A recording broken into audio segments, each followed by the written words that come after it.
connecting the continent with the rest of the known world.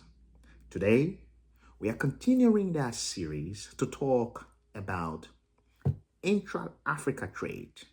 In our time, the paradox. Known sources: World Bank, IMF, the African Development Bank, the World Trade Organization, the UN, ECA, and several other sources have painted a story through their data of a paradox taking place in Africa. Two numbers. The first number, a 14.4%, describes Africa locked in its post-colonial history when only 14.4% of trading takes place between and amongst African countries, with the rest of the trading taking place between Africa and its colonial masters. This is a number that reminds us that structurally we are marginalized, with only 5% post-independence contribution to global trade falling to 3.3% today. 14.4% reminds us that Africa has been made to ship its raw material to the West,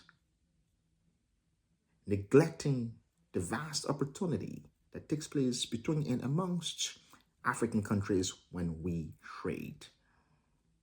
The 14.4% reminds us that we lacked the capacity to process our raw materials into finished goods, and for close to half a century, we were regarded as the natural resource base for the vast advancement of civilization in the West post the transatlantic slave trade.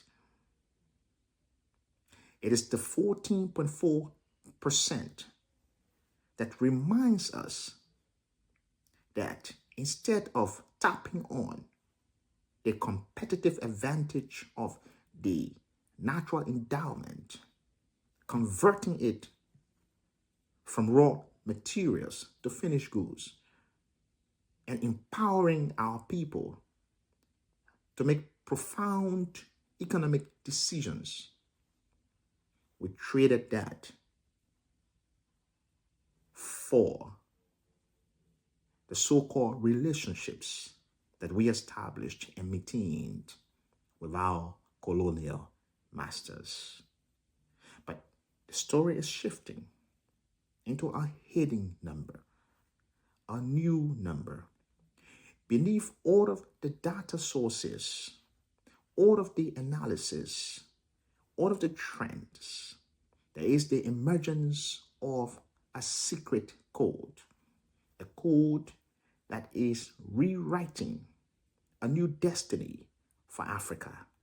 It is a code that is telling a new story.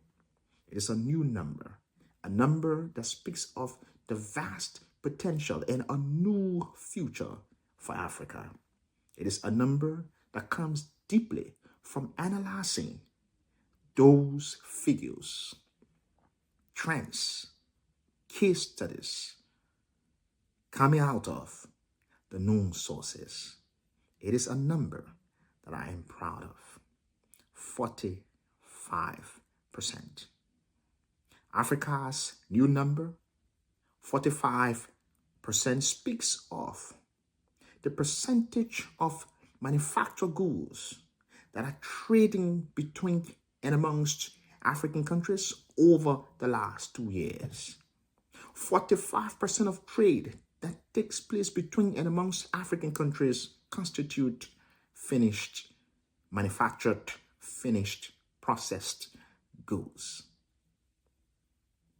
45%, as compared to 20% of manufactured finished goods as Africa trade with the rest of the world. That is a magic number. Africa is proving that when we trade between and amongst ourselves, we trade in high value industrial goods and services. But when we trade with the West, we trade raw materials locked in post-colonial eras, treated as the resource basket of the world, and having no significant share or say in the profits that emerge from those sales.